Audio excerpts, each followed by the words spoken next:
आगामी साधारण निर्वाचन जेतिकी पाखौछि अनुगुल जिला संबलपुर संसदीय क्षेत्र आठमल्लिक निर्वाचन मंडली देखा मिलूँ राजनीतिर उष्मता बढ़िबारे लागिछि।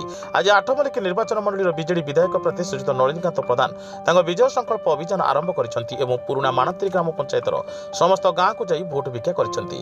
प्रथम बीजेडी विधायक प्रार्थी नलिनीकांत प्रधान पुराना माणत्री पंचायतर कैरी घंटी गाँ को जाइए, द्वितीय जिराड़ा, तृतीय कुशपुर, चतुर्थ महेंद्रपुर, पंचम गोपालपुर, तापर मालीपदर, ओडसिंगा, देउलबेड़ा, माणत्री, नुआ माणित्री, राजिंग ग्राम को जाई भोट भिक्षा कले। एवं ताक सहित थिले पुराना माणत्री सरपंच ममता पात्र, 5 नंबर जिला परिषद रश्मिरेखा महार, बीजेडी युवनेता मानस पात्र एवं पुराना माणत्रीर समस्त बीजेडी कर्मी उपस्थित थिले। देखिबाको मिलिथिला जे ओडसिंगा ग्राम रे युवनेता कुन्ना देहुरी नेतृत्व में बाजा बाण बजाई विधायक प्रार्थी को स्वागत करते। शेष में विधायक प्रार्थी नलिनीकांत प्रधान कहते गोटे एमपी और गोटे एमएलए जोड़ी संख्यार भोट देवाई। आठमल्लिक निर्वाचन मंडलीर विजु जनता दल संगठक श्रीजुत महेंद्र कुमार साहू नेतृत्व में आयोजन होता। आठमल्लिक सुमन्य बड़मालिक रिपोर्ट, साई सत्य न्यूज।